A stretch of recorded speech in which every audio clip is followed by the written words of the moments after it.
Mesdames et messieurs, bonjour. Eh bien, je crois que ce n'est pas la première fois que nous le disons, mais que cette fois-ci, c'est la bonne. Nous allons avoir froid, comme le suggère très synthétiquement cette bulle. L'hiver arrive, le thermomètre baisse partout aujourd'hui et il continuera de baisser samedi. Le vent du nord est froid, neige et prévision de verglas dans la moitié nord du pays, pluie sur l'autre moitié, mais neige aussi bien sûr sur les hauteurs des Pyrénées et des Alpes. Un exemple du temps de neige, les 5 à 7 cm tombés en l'espace de 2 heures seulement ce matin sur la Champagne. De gros flocons qui, une fois agglomérés, ont bloqué quelques camions dans les côtes et ont rendu plus difficile la circulation. Il a aussi neigé légèrement sur Paris, timidement en Belgique et d'abondance sur les Ardennes. Et avec le soir viendra la fraîcheur prévue par la météo qui devrait installer sur beaucoup de routes le verglas. On aura du mal, non pas à dépasser, mais même à atteindre les vitesses modulées autour de 110 à l'heure, 100 et 120, qui seront bientôt mises en usage. Et de toute façon, les routes glissantes ont déjà considérablement gêné la circulation un petit peu partout, avant même cette offensive de l'hiver. Ainsi, la nuit dernière, il s'est passé quelque chose d'assez grave sur la nationale 29 entre Cambrai et Valenciennes. L'un de ces accidents... Il y a eu hier 6 morts dans une collision entre 2 poids lourds à la sortie d'Éco d'Œuvre sur la nationale 29 Cambrai-Valenciennes. Il faisait nuit depuis 1 heure, le vent et la pluie rendaient sans doute la circulation difficile, mais le choc s'est produit dans une ligne droite. Un camion des établissements guidés de Cambrai revenait de Valenciennes transportant 5 ouvriers sur son plateau arrière. Il s'est écrasé contre un semi-remorque de la société des transports Bernigot de Mâcon, chargé de champagne, qui était piloté par M. Bernard Brunier. D'un tas de tôles informes, on devait dégager les 2 chauffeurs tués sur le coup, ainsi que 3 ouvriers. Un autre est mort au cours de son transfert à l'hôpital. Seul M. Marcel Carlier de Procheville a survécu. Il est soigné à Cambrai, mais n'a aucune souvenance des circonstances de l'accident. Les autres chapitres de cette édition, lutte antidrogue, politique, sociale, sport et livres. Drogue et espionnage entre la France et les États-Unis, controverse de part et d'autre de l'Atlantique. Le colonel Fournier dit « Si la justice américaine a des preuves contre moi, qu'elle les transmette à la justice française. Si je suis coupable, que les Américains le prouvent. » Le procureur Stern, qui est chargé de l'affaire aux États-Unis et que vous avez entendu au cours de précédentes émissions, répond à cela « Si vous êtes innocent, Monsieur Fournier, venez dans ce pays et acceptez d'être jugé. Vous aurez toutes les garanties du système judiciaire américain. » Vous devinez que le dialogue engagé ainsi, et s'il doit se poursuivre ainsi, se poursuivra longtemps. Pour des raisons non précisées encore, on note le rappel aux États-Unis de M. Cusack, patron du Bureau américain des narcotiques, qui était installé jusqu'à présent à Paris, patron de la section du Narcotic Bureau pour la France. Vie politique qui justifie la présence de ce schéma extrait du quotidien La Nation, quotidien de l'UDR ce matin, les assises de l'UDR qui marquent la fin de la semaine. Assises qui se tiennent à Strasbourg, et dont les précédentes remontent à 1967, à Lille, 4 années, oui. Sur ce graphique, La Nation représente la progression du nombre des congressistes au cours de ces assises. On remarque ainsi qu'en 1961, ils étaient 1900, et que cette année, 10 ans après, ils seront 6000. Le congrès de cette année, le premier du mouvement après la mort du général de Gaulle. Il y avait entre l'UDR et le général de Gaulle des liens très particuliers. Est-ce que ces liens peuvent exister de la même manière entre l'UDR et le président Pompidou? Naturellement, ces liens sont les mêmes. D'abord parce que le président Georges Pompidou est issu de nos rangs, il est fondamentalement gaulliste, et puis parce que le président Pompidou assure la continuité du gaullisme en raison des options politiques qui sont les siennes et qui sont celles qu'avait définies et mises en œuvre le général de Gaulle. Il y a une certaine polémique qui se développe depuis quelque temps. Certains disent qu'il faut que l'UDR change, devienne un parti, se donne un président. D'autres ont dit pas du tout. On croit savoir même que le président de la République lui-même y est hostile. J'aimerais connaître votre point de vue là-dessus. Vous savez, le gaullisme a toujours été un rassemblement. Le gaullisme s'est toujours élevé contre les partis politiques, contre le régime des partis, parce que ce régime avait mis la main sur l'État et avait empêché l'État de fonctionner normalement comme il doit fonctionner dans un régime démocratique. Alors que nous nous sommes élevés constamment contre cette action funeste des partis politiques, il est bien évident que nous ne pouvons pas nous assimiler à un parti politique et que nous voulons et que nous devons rester un mouvement qui comporte ses courants de pensée, ses diverses tendances, où chacun peut s'exprimer très librement, peut faire part de son point de vue, de ses suggestions, voire de ses critiques. Mais en tout cas, il n'est pas question pour nous de devenir un parti politique comme ceux qui existent ou qui ont existé. Ceci dit, en ce qui concerne cette péripétie à propos d'une suggestion faite par deux des nôtres pour une éventuelle présidence élue, je crois qu'elle fera long feu, cette suggestion, aux prochaines assises nationales, car encore une fois, les militants, dont j'ai l'honneur d'être le porte-parole, puisque j'assume la direction de ce mouvement jusqu'aux assises, les militants prendront, je pense, une position très nette et très claire, conforme aux souhaits de la majorité d'entre eux. Les militants et aussi le président Pompidou, on le sait maintenant depuis 48 heures, donc sans doute pas de président pour l'UDR. Sans vouloir établir de lien avec le Congrès de Strasbourg, on remarque que c'est à la veille de sa réunion que M. Rivhenry, député de Paris, inculpé d'escroquerie et d'abus de confiance dans l'affaire de la garantie foncière, mis en congé de l'UDR, que M. Rivhenry donc demande la levée de son immunité parlementaire. Daniel Brem, comment les députés sont-ils couverts par cette immunité ? Eh bien, cette couverture, en fait, s'adresse non pas à l'homme, mais à la fonction, au corps qu'il représente. Et c'est la raison pour laquelle il est difficile de penser que c'est un député qui peut demander cette levée d'immunité, alors que c'est l'Assemblée qui doit le décider. Le député est couvert par l'immunité pendant les sessions uniquement. Il est couvert effectivement pendant les sessions. C'est-à-dire que si M. Rivhenry avait été inculpé maintenant, il aurait fallu que le Parlement se prononce sur cette levée d'immunité. Mais comme c'était pendant l'intercession, la poursuite a pu être engagée. S'il devait être arrêté, le Parlement devrait se prononcer. Comment enlève-t-on l'immunité ? Eh bien, il faut que l'Assemblée soit saisie à la demande du garde des Sceaux, lequel est lui saisi par le parquet, le procureur général, ou par la partie lésée qui s'est constituée partie civile et qui estime donc avoir à demander des comptes. Ce n'est donc pas un député ou le député intéressé qui peut demander la levée. Absolument pas, c'est la justice en fait, mais à la demande, je vous dis, ou du parquet ou de la partie lésée si elle est partie civile. Alors, comment peut-on interpréter la demande de M. Rivhenry ? Eh bien, il semble qu'il l'explique lui-même en disant qu'il veut s'expliquer devant l'Assemblée, se faire entendre, et également parce qu'il estime qu'il devrait être considéré dans les auditions actuelles comme un simple citoyen. Or, il estime, semble-t-il, qu'il doit sa qualité de député d'avoir des auditions multipliées et il prétend qu'il ne peut pas préparer convenablement sa défense. Oui, mais là, devant l'Assemblée, on va mettre en discussion bientôt le projet sur les incompatibilités parlementaires. Alors là, M. Rivhenry aurait pu s'expliquer. Eh bien, effectivement, je me suis renseigné parce que j'ai eu cette idée et rien ne semble interdire à M. Rivhenry, au moment de cette discussion, justement, d'aller au Parlement. Est-ce qu'il y a eu des précédents? Est-ce que des députés ont déjà demandé eux-mêmes la levée de leur immunité? Oui, il y a eu un précédent en mai 1960. À l'époque, c'était M. Chaban-Delmas qui était président de l'Assemblée et il a répondu que la Constitution, la loi et le règlement de l'Assemblée ne permettaient pas cette procédure. Enfin, M. Rivhenry a demandé la levée par une lettre adressée au président Peretti. Et qu'il n'a pas encore reçue. Le rapporteur Pierre Mazeaud a présenté devant la commission des lois le projet sur les incompatibilités parlementaires, projet qui va être discuté la semaine prochaine. Qu'est-ce qu'on peut en dire en bref?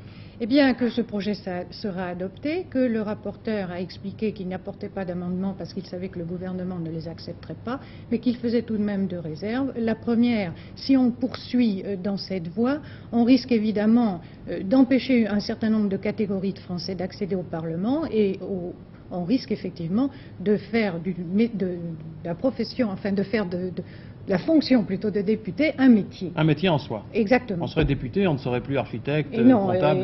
Des tas de catégories ne pourraient plus être parlementaires. Alors l'autre chose, c'est qu'il aurait voulu que ce ne soit pas le bureau de l'Assemblée qui, dans les cas difficiles, enfin dans les cas de jugement, de compatibilité entre des fonctions externes à celles de député, que ce ne soit pas le bureau de l'Assemblée qui décide, parce que là, la majorité risque de brimer la minorité.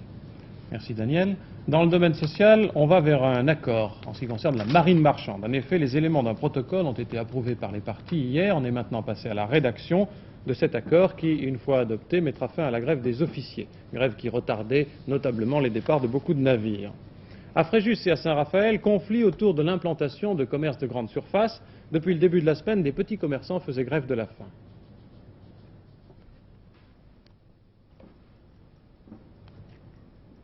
Nous allons avoir un reportage de Fréjus, filmé ces derniers jours, commenté par Hervé Chabalier. Je pense qu'il ne devrait pas tarder, c'est un film. Je vais demander... Le voilà. Ce matin, 4 commerçants du Sidunati, de Fréjus et de Saint-Raphaël ont été hospitalisés. Ils faisaient la grève de la faim depuis 10 jours pour protester contre l'implantation d'un nouveau supermarché dans leur région. Il y a, disent-ils, beaucoup trop de grandes surfaces à Saint-Raphaël et Fréjus. On nous avait promis qu'il n'y en aurait plus de nouvelles, mais l'implantation de la succursale Casino met désormais en péril l'avenir des petits commerçants de la région. Et c'est pour cela que les grévistes se disent prêts à mener leur action jusqu'au bout. Notre position demeure inchangée. Nous avons pris nos responsabilités, nous les prendrons jusqu'au bout. Que les ministères concernés, particulièrement celui de l'équipement et celui du commerce, prennent leurs responsabilités jusqu'au bout. La population, les élus de Fréjus et Saint-Raphaël se sont rangés du côté des grévistes de la faim et du petit commerce. C'est l'intérêt du petit commerce local. Et c'est également l'intérêt bien compris des consommateurs.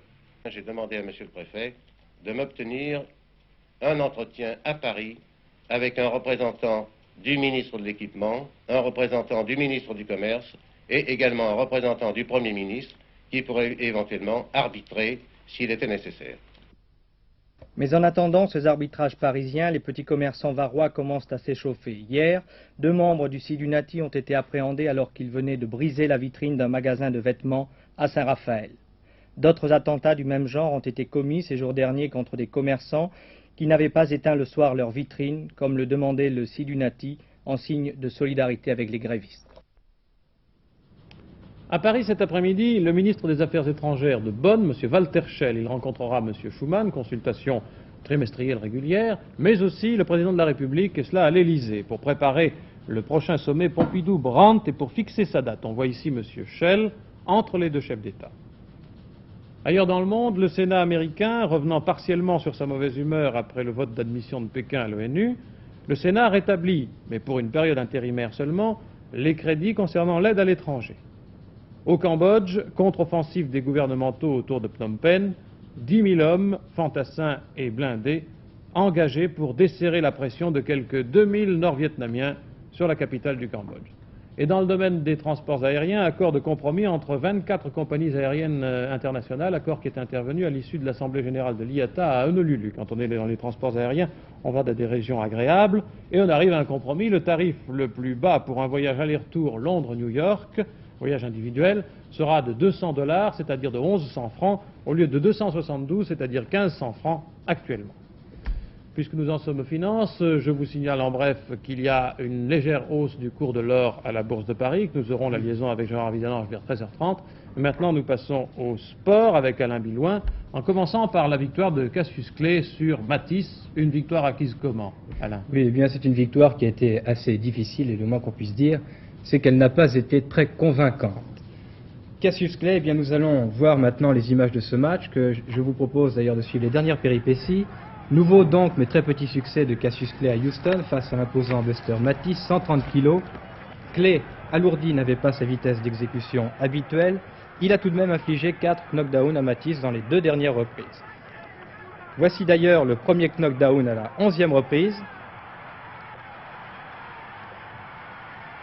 Matisse va retourner presque immédiatement après au tapis. Il sera sauvé par le gong. Voilà. Dernière reprise, entièrement à l'avantage de Clay qui va trouver 2 fois encore l'ouverture. Buster Matisse est à bout de force, il parviendra toutefois à tenir la limite.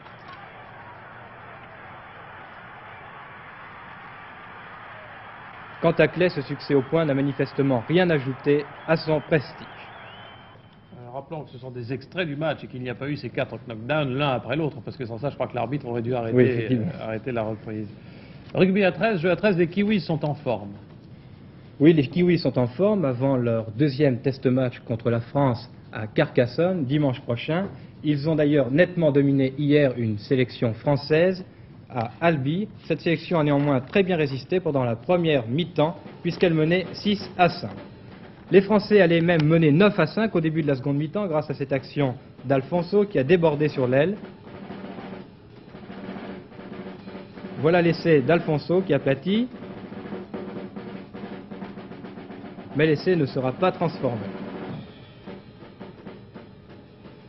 Les Néo-Zélandais allaient alors jouer un rythme étourdissant. On va les voir marquer 3 essais sur des actions percutantes de leur terribellier Philippe Orchard. Voici le premier. Transformation réussie, 10-9 pour la Nouvelle-Zélande. La cadence des Kiwis est toujours aussi élevée. C'est un nouvel essai d'Orchard et la transformation sera encore réussie. Le succès va être total pour les Néo-Zélandais grâce à une nouvelle action, la voici, de Tatania, qui marque le 4e essai des Kiwis. Il transformera lui-même cet essai. Victoire indiscutable donc des Kiwis, 20-9. Je ne sais pas si les 15istes se défendront mieux que les 13istes devant les Wallabies demain à Toulouse. Oui, effectivement, Jean Lanzy. Enfin, maintenant, nous allons voir des images de gymnastique, car vous savez, les gymnastes soviétiques poursuivent une tournée triomphale en France. Et hier soir, à Rosny-sous-Bois, on a fait encore salle comble pour les applaudir. En dépit d'une nouvelle défaite, les Français ont exprimé de réelles promesses. Chez les hommes, notamment, Henri Boeriot a fait pratiquement un jeu égal avec Trifoniov, que voici à la barre fixe.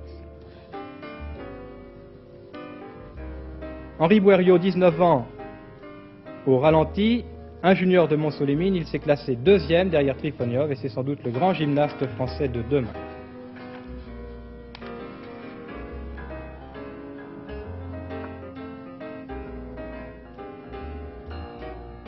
Quant aux féministes soviétiques, vous le savez, elles sont les meilleures du monde, mais elles n'ont pas présenté en France leurs 2 étoiles Touricheva et Lazakovic.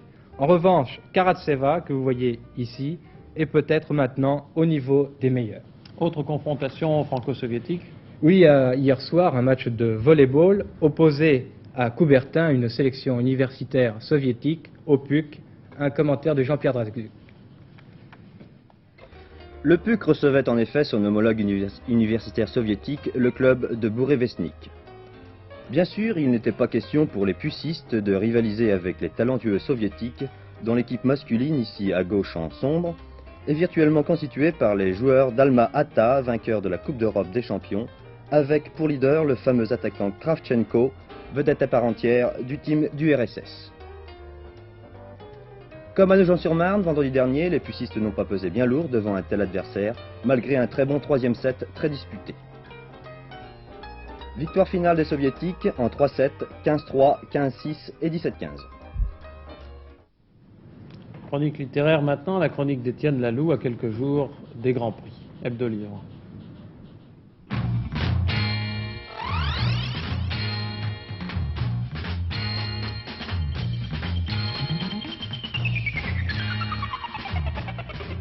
Aujourd'hui, ce n'est pas de 2 livres que nous allons parler, mais de beaucoup de livres.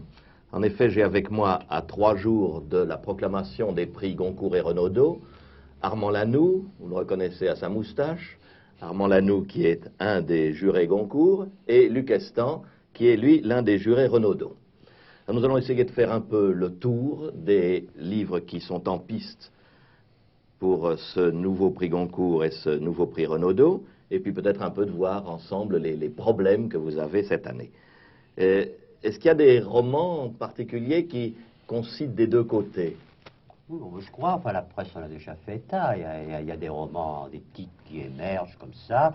Alors maintenant, est-ce que nous avons vraiment tous les mêmes de part et d'autre? Vous savez que peut-être tout le monde doit le savoir en principe, mais enfin, les Renaudot ne sont pas une académie, mais enfin on est les frères cadets des grands messieurs académiciens du Goncourt, et théoriquement, hein, nous devons rectifier. C'est exact.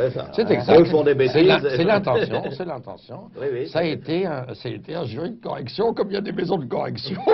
On a eu droit à un jury de correction. Disons réparation. Il faut avouer qu'il y a eu des raisons, quoi. Disons qu'il est très difficile de distribuer un prix littéraire sur un seul titre. Ça a même quelque chose d'un peu scandaleux. Et il est évident qu'on fait des erreurs. On est à peu près certain de donner le prix, vous et nous et les autres prix littéraires, à un bon livre. Oui. Mais que ce soit le meilleur roman d'imagination de l'année, ou la meilleure œuvre d'imagination, ou la meilleure œuvre en prose de l'année, c'est une autre histoire. Oui, même au bon livre, il y a eu quelques exceptions de temps en temps. Oui, oui, oui, Mais oui, enfin, oui, oui. Alors c'est là que la correction est arrivée. Là, c'est la correction est nécessaire. très juste. Alors, il y a une autre chose que le public ne sait peut-être pas. Il sait que on proclame ensemble les résultats du Goncourt et du Renaudot. Alors il doit se demander, mais si par hasard ils votaient pour le même livre, Oui, alors là, racontez ce qui se passe. Là, tu le sais bien. Bon, on a toujours un lauréat de remplacement. Et quelquefois, enfin, il y a quand même des rapports confraternels avec les Goncourt, alors quand on sait qu'il y en a un, enfin vraiment, qui est en prise, bon, même s'il est chez nous, même s'il est en piste chez nous, on ne s'excite pas trop. Mais il peut arriver que ce soit vraiment comme ça. Alors, Cette année, par exemple. Oui. On a toujours un candidat de remplacement au cas où les Goncourt votants et proclamant leur prix, pas votant, non, mais proclamant leur prix avant les Renaudot, on en est un comme ça en réserve. Alors, quelquefois, le deuxième lauréat virtuel, ça se fait un peu à la sauvette, quelquefois, mais le plus souvent, il y a une telle méfiance qu'il arrive qu'on voit même plus de passion pour le deuxième, pour désigner le malheureux qui. Bon, il le saura peut-être pour sa satisfaction morale, le public n'en saura rien, mais au sein du jury, il y aura eu plus de passion pour le deuxième lauréat que pour le premier. Et là, tu mets le doigt sur un problème important que Armand Lanoux, de son côté d'ailleurs, a signalé tout récemment dans une interview, c'est qu'il n'est vraiment pas juste que le Goncourt et le Renaudot finissent par signaler au public, en tout et pour tout, deux livres qui peuvent être des bons livres, alors qu'eux-mêmes ont hésité très longtemps entre 5, 7, 9 livres qui se valaient. Et je crois que justement on pourrait profiter un petit peu aujourd'hui de ce que nous sommes ensemble pour faire le tour des quelques livres qui, cette année, vous ont paru, et à l'un et à l'autre, en tout cas dignes de recevoir une consécration. Oui, alors ça, je vais parler à titre personnel, parce que sûr. un membre de jury ne peut pas engager un jury tout entier sauf délibération, donc je parle uniquement à titre personnel. Je pense personnel est bien placé. Il y a eu il y a cette année, un certain nombre de livres d'excellente qualité. Ça n'est pas du tout une mauvaise année romanesque ou littéraire, il s'en faut beaucoup. Cependant, nous sommes une espèce de monstre à cinq pattes à l'Académie Goncourt, avec une tradition qui remonte depuis fort longtemps déjà, avec un grand nombre de prix. Je crois que c'est le 69e que nous avons décerné. Ça crée quand même, en 1903. C'est ça, ça crée quand même une certaine ligne. Et puis il y a tout de même la tradition des Goncourt, ce qu'ils souhaitaient, parce que nous sommes une association légale, régie par un testament. Ce qu'ils souhaitaient n'est pas très très clair. Ils souhaitaient simplement encourager le talent. Très ambigu. Il n'y a qu'une chose qui est certaine, c'est l'œuvre en prose. Oui, c'est la seule chose qui se ressent. Même pas forcément un roman. Alors là, en gros, l'idée générale sur cette année, c'est que rien ne s'impose avec une grande netteté, comme ça a pu se faire dans d'autres années, notamment l'année dernière, avec le Michel Tournier. Michel Tournier a imposé pour nous une unanimité. Nous l'avions en remplacement. Voilà, ce qui prouve que vous êtes un bon jury. De même que l'année où le Clésio a failli avoir le Goncourt, il a eu le Renaudot à l'unanimité. Alors, mon Dieu, nous sommes... quel jour sommes-nous? Nous sommes vendredi, oui, c'est ça. Aujourd'hui, vendredi, nous sommes dans la confusion caractéristique, pas la confusion mentale, la confusion toute simple. Moi, j'ai vu, je vais faire une petite liste de noms et de titres que j'ai retenus. Le Fils interrompu d'André Miquel. Défaut aux yeux des Goncourt, c'est un récit et ça n'est pas un ouvrage d'imagination. C'est une œuvre en prose. C'est une œuvre en prose, cependant. J'ai beaucoup aimé La Fête des Anciens de Pierre Mertens. Oui, à cause aussi, peut-être de ma manie qui me porte vers la psychanalyse, le psychodrame. Alors personnellement, je peux dire mon mot, j'ai trouvé que c'est un des plus beaux livres de l'année. Mais on ne peut pas, on ne peut pas avoir un jugement indépendamment de sa propre histoire, de ses propres passions. Il le faut. Alors il y a Christian Charrière, il y a L'Enclave, qui est un livre qui m'intéresse en ce sens que pour l'auteur, l'enclave, la vie est une enclave dans un territoire ennemi. Ça, c'est un sentiment qui est étrangement commun. D'ailleurs, je ne sais pas si vous en êtes rendu compte, qui est étrangement commun à la plupart de nos auteurs de cette année. Parce que le même thème se retrouve ailleurs, chez Albert Deza. l'auteur du chantier, qui lui aussi considère que la vie est une enclave. Il n'appelle pas l'enclave, il l'appelle le chantier. Oui, mais c'est le même thème. Oui, je me demande si d'ailleurs nous n'éprouvons pas tous ça. Ah ben si, certainement. Certainement. D'ailleurs, il n'y a qu'à écouter les On ne fait propos... plus notre vie dans la société, mais au contraire, en creusant un peu notre trou dans la société, tant bien que mal. Et puis, il n'y a qu'à écouter les propos de ceux qui ont la responsabilité de notre existence sociale. Il n'y a pas que les écrivains pour sentir ça. Les hommes politiques aussi le sentent. Et les présidents directeurs généraux, tout le monde sent ça. Oui, alors il y a l'enclave ou le chantier, ce que l'on voudra. Un ouvrage qui me semble charmant, avec un peu plus que le mot charmant ne laisserait entendre, c'est le Didier de Coin, l'Abraham de Brooklyn. Oui. Charmant, ça veut dire que c'est un livre qui a le charme. Il est un roman et il entraîne. Il a ses défauts. Il a ses défauts, mais il entraîne. Il a cette grâce. Oui, c'est la grâce. Ah, sûrement, c'est un écrivain. Il y a le très beau sac du Palais d'été qui m'a beaucoup frappé de Pierre-Jean Rémy, qui se trouve, à mon avis, entre Victor Ségalen et Malraux. Oui, alors il a même un inconvénient. Là aussi, trop riche, peut-être. C'est surtout qu'il exige presque d'avoir lu Ségalen. Exactement. Et que là, c'est un petit peu... Ça dépend, non, mais, on peut le lire en soi, vous trouvez, oui. Mais personnellement, bon, il est sur notre liste, alors. Il est aussi sur la liste de Renaudot, en effet. Il est Ce qui vraiment prouve là, déjà que c'est un des bons livres de l'année. Oui. Alors, je suis odieux, j'en cite encore deux. Oui. Il y a l'excellente bataille de Saumur de Roger Rabignot, Oui. qui est un livre de puissance et qui me touche beaucoup parce qu'il compte des phénomènes d'une guerre que nous avons vécue. Nous sommes encore quelques-uns être très sensibilisés à ces choses, avec son défaut qui est probablement un certain primitivisme de la construction. Et un peu de facilité. Mais enfin, je ne dirais pas facilité, mais je pense que sa technique du roman est une technique qui était meilleure, par exemple, dans Les rues de Levallois. Il était allé mieux et plus loin. Il n'oublie pas tout à fait qu'autrefois, il écrivait en vers de Mirliton pour faire sourire. Et de temps en temps, dans sa prose, il y a des vers de Mirliton. Ah oui, ça, il est méchant, là. Et puis, ben, mon Dieu, il faut toujours il faut tout de même finir une liste. Je mets quand même à un plan assez élevé Les bêtises de Jacques Laurent. Les bêtises est incontestablement un bon livre. Il a un défaut, à mon goût, il a un défaut, c'est qu'il est disparate, mais l'auteur s'en explique. Moi, j'aurais préféré, je suis un naïf, j'aurais préféré suivre la première partie du roman jusqu'à la fin du roman. Oui, mais Jacques Laurent n'est pas un naïf. Luc Estin, il ne reste plus très longtemps. Je voudrais que vous alors, parliez non, quand même alors, du je ne vais Renaudot. pas énumérer, je parle pour le jury. Alors pour le Rémy, vous disiez pour quelque le jury, chose. on a retenu plusieurs titres, enfin définitifs, les 8 titres que tout le monde est censé avoir lus. Bon, en dehors par rapport enfin aux virtualités chez les Goncourt, ben, il me semble, c'est un sentiment, hein, il me semble qu'il y aura enfin des tendresses du cœur d'un côté vers de l'autre. Bien sûr, il faut nommer Pierre Mertin, c'est la fête des anciens. Faut nommer le Didier de Coin, faut nommer méchamment les oiseaux de Suzanne Proust. Oui, il ne faut pas nommer méchamment les oiseaux, il faut nommer de Coin, méchamment les oiseaux. Méchamment les oiseaux de Suzanne Proust. Qui est un très bon livre. Excellent. Mon sentiment. Hein, et qui fait un bon Renaudot. Comme ça, enfin, avec l'habitude que j'ai de ce jury. Je crois que la bataille va se limiter, enfin après les inévitables tours où on joue cœur, ça va se limiter entre deux noms qui reviennent dans presque tous les jurys, n'est-ce pas? C'est-à-dire Les bêtises de Jacques Laurent et Le sac du Palais d'été de Pierre-Jean Rémy.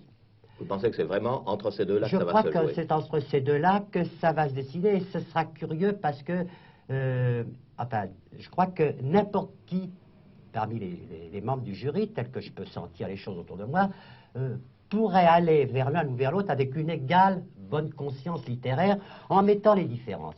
Ce qui me frappe, c'est peut-être dommage de dire ça, mais enfin, à part évidemment Didier de Coin, à part, j'en avais un sur ma liste, à Pibal, qui est un livre très direct, mais qui est très généreux, qui peut toucher. Bon, il me semble que ce qui est le meilleur, littérairement parlant, ça présente toujours une relative difficulté de communication. Eh bien, je vous remercie, et je pense qu'avec tous ces éléments, nos spectateurs vont pouvoir pas plus avancés. vont pouvoir faire leur tiercé, et que je leur donne rendez-vous à lundi à l'heure du déjeuner, heure à laquelle sera proclamé et le prix Goncourt et le prix Renaudot. Merci Étienne, merci messieurs. Je crois que les auditeurs vont attendre la proclamation. Voilà comment on se dispute donc les meilleurs titres. Ce n'est ni votre récepteur, ni l'EDF qui porte la responsabilité des balayages, des rayures que vous avez pu constater sur votre écran au commencement de cette retransmission, c'est le temps. C'est le vent, ce sont les rafales qui ont mis un petit peu en difficulté notre antenne mobile qui nous reliait à ce restaurant où se trouvaient nos deux invités, Étienne Laloux, et l'ensemble de nos moyens de diffusion et de retransmission. Voilà, il fallait le dire et ça l'excusait pour le temps. La bourse, la consolidation des cours constatée toute cette semaine se poursuit pour la clôture, puisque les boursiers mettent clé sous porte le vendredi à 14 h. Et puis aussi, il y a l'or qui monte. Gérard Vidalange. Oui, Jean Lanzy, l'or avait monté hier après-midi à Londres jusqu'à 43 $. C'est presque un record historique. Il faut rappeler que le prix officiel de l'or est de 35 $, ce qui représente tout de même une hausse, disons, de 22% sur ce prix officiel. Et on se demandait si Paris allait emboîter le pas et si même ce matin à Londres, il y aurait à nouveau une petite fièvre sur l'or. Finalement, il y a bien eu un petit redressement. Vous allez voir tout de suite le cours du lingot qui a gagné 10 francs à 7535, mais on ne peut pas dire vraiment qu'il y ait eu un regain d'attention pour le marché de l'or. Peut-être que des propositions américaines, il y a un député démocrate, M. Reuss, et un député républicain, comme quoi des deux partis, il peut y avoir quand même des opinions communes, M. Jevitz, eh bien, ont proposé de relever le prix de l'or de 10%, ce qui amènerait le prix de l'or donc officiel à 38 $, mais il faut que ça soit voté par le Congrès, accepté par le président Nixon. Tout ceci, bien sûr, il s'agit de conjectures. Quoi qu'il en soit, le 30 novembre sera la prochaine échéance en ce qui concerne les négociations monétaires. Peut-être reparlera-t-on de l'or. Quoi qu'il en soit, en Allemagne, le gouvernement prend des mesures. Au Congrès de la social-démocratie, M. Schiller a présenté des mesures qui montrent bien que la situation allemande s'est tout de même dégradée et qu'il faut redresser la situation. Du reste, M. Schiller a paru très nerveux puisqu'on a pu remarquer qu'il avait tiré 25 fois sur sa pipe en 30 secondes. Il paraît que c'est tout de même un record de nervosité. Et les mesures qui ont été prises sont des mesures classiques de décompression fiscale, de sollicitude en ce qui concerne le crédit, notamment il y aurait une injection de crédit dans l'économie, et également on a demandé à la Banque de l'État de favoriser un assouplissement, bien sûr, du crédit. Alors en France, la semaine s'est bien terminée en ce qui concerne les valeurs françaises. Vous avez vu que la hausse a été consolidée aujourd'hui, il y a des petites baisses, et encore dans le secteur des grandes valeurs chimiques, mais c'est tout de même une tendance sélective, car l'on constate que des affaires qui ont des raisons de monter, soit par leurs résultats, soit parce que ces sociétés sont soutenues par les achats des institutions de placement, eh bien ces valeurs se défendent fort bien. À l'alimentation, à remarquer par exemple la hausse de Carrefour, celle des Doc Rémois. Aujourd'hui, on a rebaissé sur Ricard, sur le fait accompli en quelque sorte, voici le cours de Ricard, 322 en dernier lieu contre 334 sur le fait accompli, disais-je, de l'accord qui est intervenu avec Pernod. Je vous en avais parlé hier, c'est maintenant officiel. Pernod va pouvoir prendre une participation assez importante de 34% dans Ricard. Les valeurs américaines, en revanche, sont plus discutées et il y a des replis. Aujourd'hui, par exemple, General Motors qui baisse de 3 francs 50. Quoi qu'il en soit, le climat est tout de même à la Bourse de Paris bien meilleur et je pense que l'amélioration devrait se poursuivre la semaine prochaine. À vous, Jean Lanzy. Bon après-midi et à demain.